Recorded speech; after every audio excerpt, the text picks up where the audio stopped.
ఆరుగాలం శ్రమించి పంట పండించే రైతు పరిస్థితి దారుణంగా తయారైంది. వేలాది రూపాయల పెట్టుబడి పెట్టి చేతికి అందివచ్చిన పంటను అమ్ముకుందామంటే కొనేవారు లేక పంటను పారబోయాల్సిన పరిస్థితి ఏర్పడింది. నిర్మల్ జిల్లా భైంసాలో రైతులు ఆందోళనకు దిగారు. టమోటా 2 రూపాయలకు కిలో ధర పలకడంతో రైతులు రోడ్డుపై పారబోసి నిరసన తెలిపారు. దళారులు లాభపడుతున్నా పండించిన రైతులకు న్యాయం జరగటలేదని వారు ఆవేదన చెందారు. ప్రభుత్వం స్పందించి కూరగాయల రైతులను ఆదుకోవాలని వారు కోరుతున్నారు.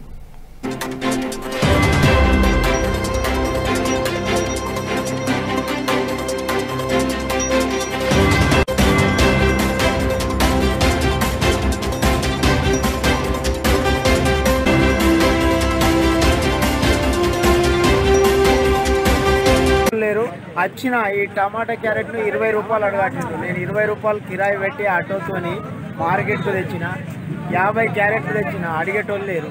ఇప్పుడు ఏం చేయాలా? 10 మంది లేబరు, అక్కడ 2000 కూలి, అంటే మంచికి 200 ఇచ్చి 5గురిని పంపించినాం. అంటే 1000 రూపాయలు కూలి పెట్టి టమాటా తెంపినాం. 20 రూపాయలు ఆటోకి ఇచ్చి క్యారెట్కి 20 రూపాయలు ఇచ్చి మార్కెట్ తెచ్చినాం. ఇక్కడ కొనేటోళ్ళు లేదు. ఏం చేయాలి? రైతు పరిస్థితి ఈ విధంగా ఉంది. అదే కాకుండా కొత్తిమీర తెచ్చినాం, కొత్తిమీర కూడా కొనేటోళ్ళు లేదు.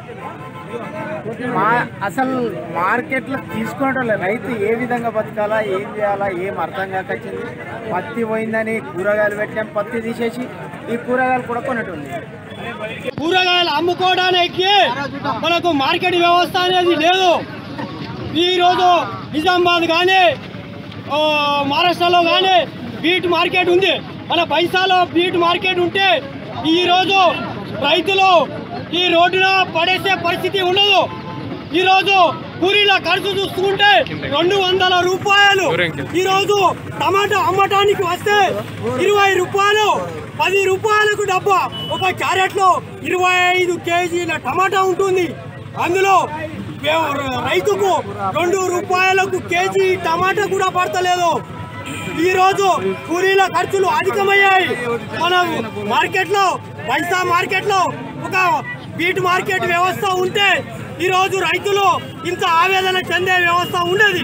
కాబట్టి ప్రభుత్వము, ఈ తెలంగాణ ప్రభుత్వము స్పందించి మన పైసాలో ఒక బీట్ మార్కెట్ పెట్టిస్తే ఈ రైతులు అందరూ బాగుపడతారని మా యొక్క ఉద్దేశం. కాబట్టి ఈ తెలంగాణ ప్రభుత్వం స్పందించి వెంటనే ఈ పైసాలో ఒక బీట్ మార్కెట్ పెట్టిస్తే రైతులు బాగుపడతారని నేను కోరుకుంటున్నాను.